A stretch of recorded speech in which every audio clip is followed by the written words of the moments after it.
Hello and welcome. You're watching Global Lens. I'm Parikshit Luthra. US President Donald Trump seems to have singled out India by not just imposing a 25% tariff, but also introducing a penalty on India for buying Russian oil, a concept which is new in Trump's tariff policy. In a strongly worded post on Truth Social, Trump said, and I quote, "I don't care what India does with Russia. They can take their dead economies down together for all I care." End of quote. But it didn't end here. In a conversation with reporters, he asserted that tariffs on India is partially because of its participation in the BRICS bloc, and further warned the bloc for their anti-American and anti-dollar policies. Further, Treasury Secretary Scott Bessent told CNBC that India has not been a great global actor and the trade team is frustrated with the negotiation. Reacting to these developments in the Lok Sabha, Commerce Minister Piyush Goyal said that India will take all steps to protect its interests. Listen in.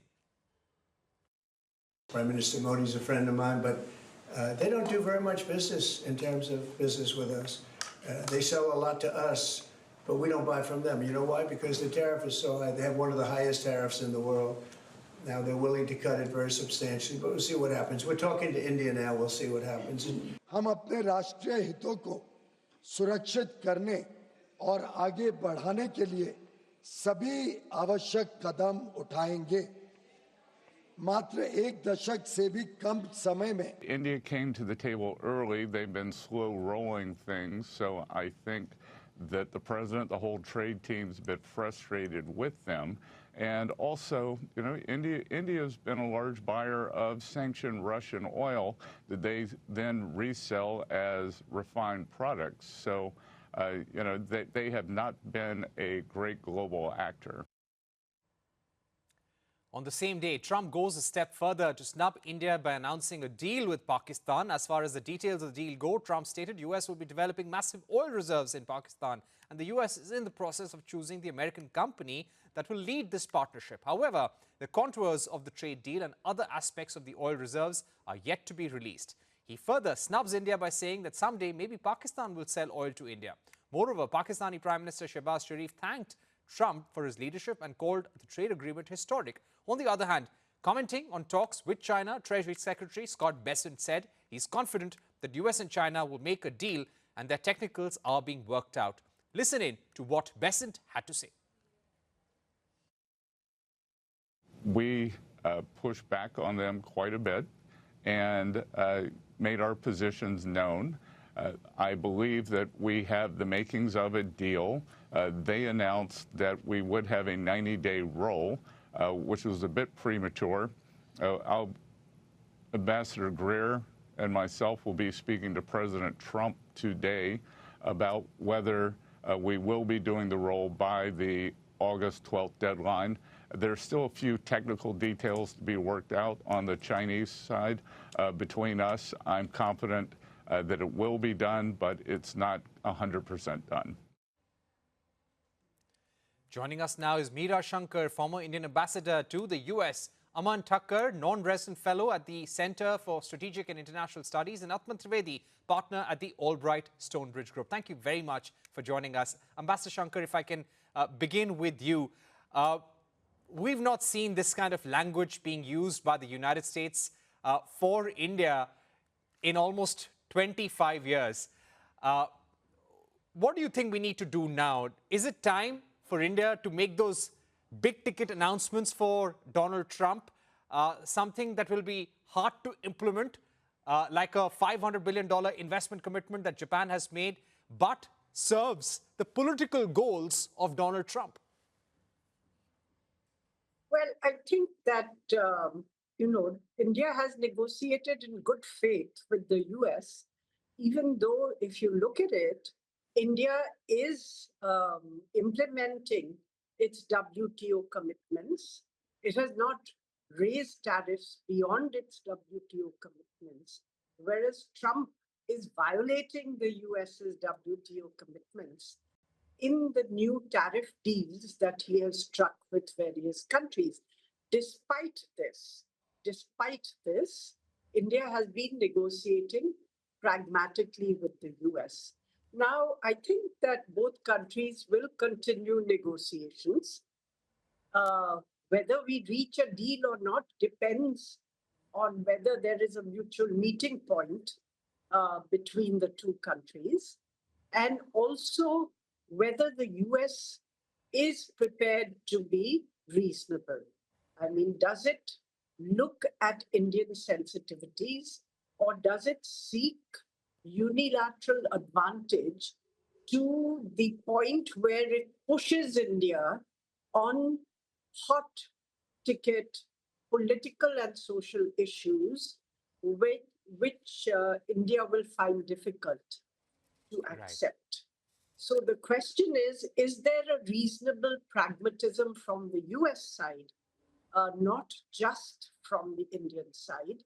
Because the main sticking point, as one can see, has been trade in agriculture, where India has conveyed that it, will find it difficult to open up agriculture across the board, given the nature of agriculture in India, which is not commercial farming. It's basically subsistence farming, where the bulk of farmers have farms of just 2.5 acres. And this is their livelihood, which prevents, many people from just becoming, jobless and frustrated without any economic means in the Indian economy. And the number of people who depend on agriculture is very, very large. Right. Ma'am, I'm going to come back to you. To 700 million. Right. Ma'am, I'm going to come back to you. You raised a very important point about agriculture and dairy. But what I want to now pursue, and Atman, maybe you can throw some light and take the conversation forward from where Ambassador Shankar left it. Is it just about agriculture and dairy now? What is Donald Trump saying? You get contradictory messages. On one hand, he says that I want unprecedented access to the India market. I'll impose 20%. You give me 0. Then he says, we don't do too much trade with India anyway. What does he really want? What is the big ticket investment or announcement does he want? Is it about oil purchases? Is it about defense purchases? What does Donald Trump really want from India? Thanks for having me, Parikshit. I think we just need to keep our eye here on the big picture. A trade agreement is something that would benefit both countries if it's done in a mutually beneficial way that's not one-sided towards either country. I think the president hopes to see increased market access from India, and the sides can continue to work in that direction. Reduced tariffs, non-tariff barriers in India, and similarly concessions on the U.S. side to address Indian concerns. But I don't think it's necessarily any one item that the U.S. is after. I mean, agriculture and dairy is believed to be a sticking point, certainly. But I think finding ways to integrate our economies, grow supply chains, make India a supply chain destination, and attract investment and create more jobs in India is a central focus for both sides. Right.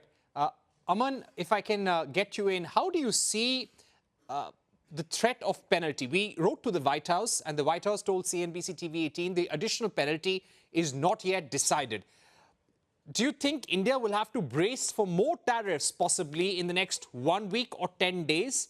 If, for example, the Russia-Ukraine talks were to fail and there is no ceasefire, if Trump imposes tariffs on Russia and secondary tariffs, should India brace for further impact?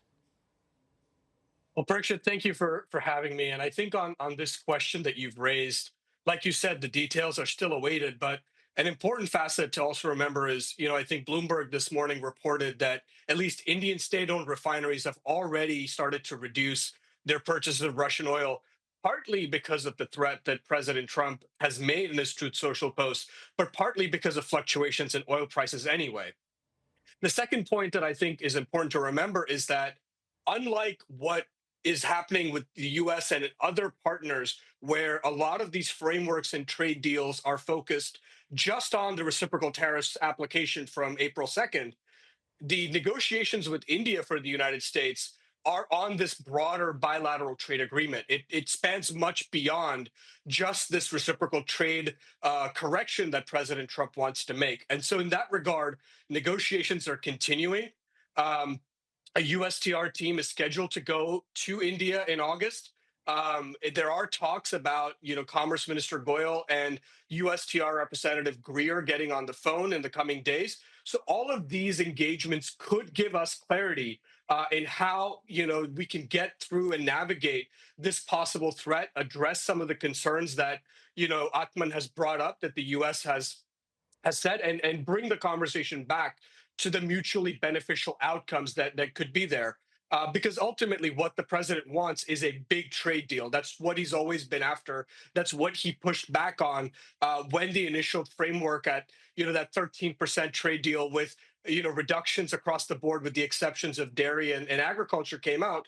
And so there is this pathway, even with the temporary setback that India faces now, to try and cobble together a bigger trade deal, address more of the concerns, as Atman said, on non-tariff barriers, on other market access issues. But it's the coming days and some of the conversations that take place now and the future negotiations when the USTR team makes it to India that'll start to give us clarity on how some of these details that have been left vague as of right now get implemented moving forward. Right. Ambassador Shankar, can any trade deal, because from the sense that we get from our sources in the Indian government, in the US government and industry bodies, is that we're nowhere close to a trade deal right now. And looking at the level to which Donald Trump has taken things, does a trade deal look possible in this environment? Exporters are still hopeful that sooner or later there will be a bilateral trade deal, so we're optimistic about the India-US trade partnership. But do you think a trade deal can even be done now by September or October? Well, I think we're always optimistic as diplomats, and I wouldn't give up on a trade deal. But at the same time, I think India will have to prepare for the possibility that there may not be one. So then we'll take it on the chin. We've taken it in the past, or when after our nuclear tests, whole-scale sanctions were applied, and we withstood those. So I think that India does not have to be anxious, nor do we have to appease the US, but we have to be pragmatic, and we have to negotiate with the US, keeping our core concerns in mind. And I do hope the US will see reason, because at the end of the day, pragmatism demands that we look at the areas where there are possibilities and where there could be huge growth, given the growing demands in India, and not at those where there is a definite problem. I give you an example. In the past, the US took India to the WTO, raised a dispute on India's domestic content requirement for solar panels, for solar manufacturing in India. And we then were explaining to the US that pragmatically we had not barred investment. So US firms could come and invest in India for manufacturing and would be treated on par with domestic companies. But if the US continued to insist on principle, then they would just be opening the market for Chinese solar manufacturers. Right. And indeed, that is what happened. Not a single US, we hardly import any solar equipment from the US, and it's all from China. So essentially what the US did was market opening for China in India. Now, one thing I do want to say, that Trump had come to power with this great agenda on trade with China. And that is the country which has the biggest trade surplus with the US. Right. India is the 10th largest trading partner. And our average surplus has been between 20 to $30 billion a year. This year, it went up in 2024 to $45 billion. So India is not a country which is going to make a material difference to US trade deficits going forward. Absolutely. And if we focus only on the negative, then I think it will also have political repercussions in India in terms of the overall US India relationship, which both countries have worked very, very hard to nurture over all these years. It could be gone in a puff without any thought having been given to it. And we are seeing some early signs of that, aren't we, Ambassador Shankar? We're taking a short break, but I'll request all our guests to stay with us. We'll be right back.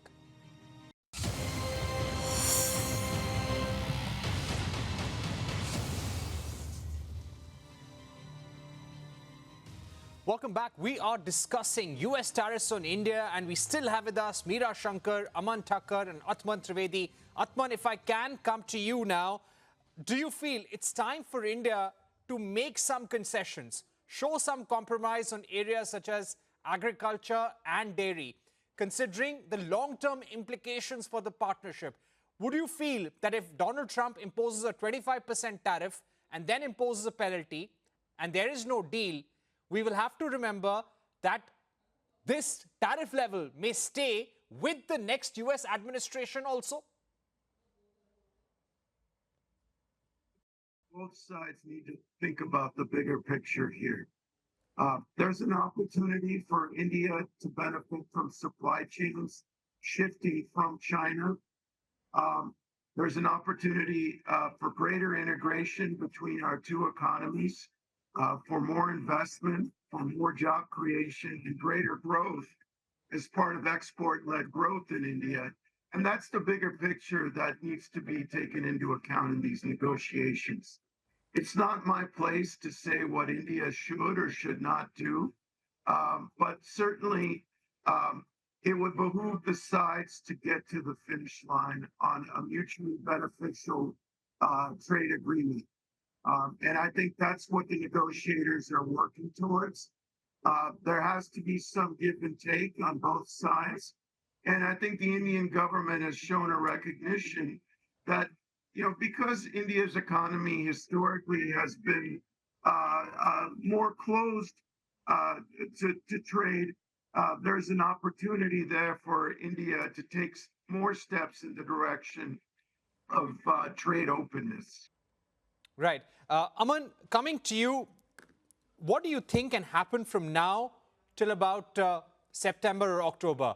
There clearly is tension between India and US. Dates for the Quad Summit are not announced. What's at stake if we don't have this deal? Yeah, Parikshit, I think this is the big question going into the late summer and fall, is making sure that as Ambassador Shankar said, and as I think Atman has said, the disappointment of being so close to a trade deal, in early July, when the principals and even the cabinet secretary, Secretary Best and Secretary Lutnick were talking about it, it seemed that we are very close. And the disappointment of not getting over the finish line could result in a reduction in trust on both sides. And so I think what's really important is over the next couple of months to try and put some wins on the board and localize, the impact of the lack of a trade deal right now to the economic side. So, moving forward on the formal launch of trust, there was talk of Secretary Rubio, acting NSA Rubio, going out to India, maybe even to Bangalore, to formally launch the trust initiative. I think that could be a significant deal.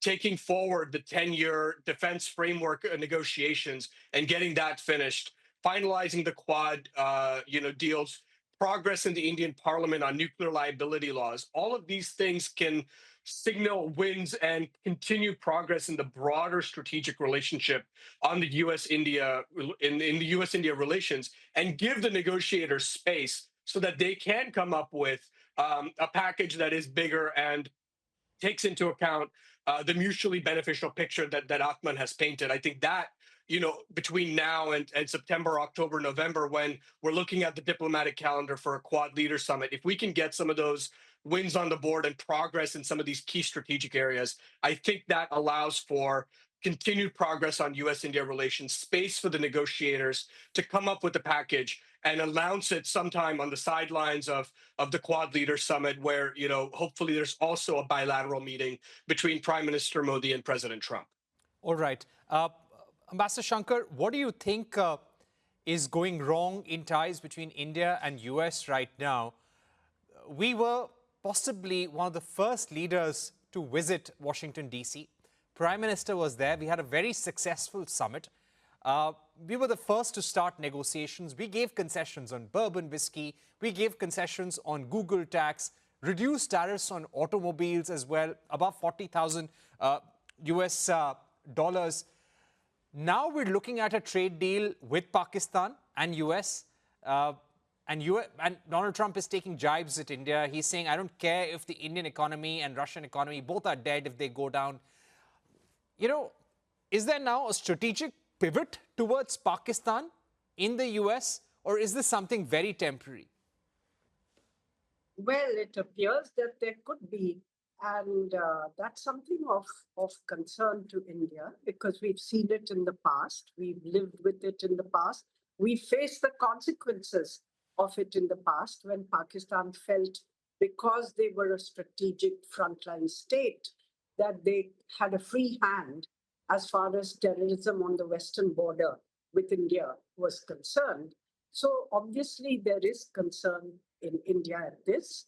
There's also concern at the fact that Donald Trump, having come, as I said, with this aggressive agenda on trade with China and competition with China, has basically been compelled, in a sense, by China to climb down because of the restrictions that they put on rare earths and critical minerals. And now that trade targeting, if you will, or racial targeting, if you will, is being directed against India because it's an easier target, it's a large target. So if you're not hitting China and you can't, then, you know, take a swipe at India. If you see on Ukraine and Russian oil, we haven't seen anything about sanctions or penalties on China. The negotiations have been extended. The temporary agreement has been extended to give more time for negotiations, so no additional tariffs. And, you know, it just gives pause for question, because some elements of MAGA basically propagate the idea that the US should normalize India hate. Now, that's a very concerning idea, and it smacks of racism as far as India is concerned. All right, let me take my final questions now with Atman and Aman. Atman, finally, what do you think needs to be done now over the next few days? What's the best case scenario? I think that the sides need to sit down and continue to have frank, candid, and a respectful conversation. Try to get to a deal. I think the sides are committed to doing that, notwithstanding all the announcements and social media posts. There will be more talks taking place. And, you know, again, not losing sight of the big picture here and driving towards a mutually beneficial agreement that integrates our economies further, produces investment, and creates good jobs for Indians as well as Americans. So get down to talks again, and let's sit down at the table and get a deal done here. All right. Thank you so much, Atman Trivedi, Aman Thakker, and Ambassador Meera Shankar for joining us. Clearly, we're looking at a tense next few days. Hopefully, we will have some sort of deal. That's what the Indian business community is hoping for. That's all we have time for. Thank you for watching. Goodbye.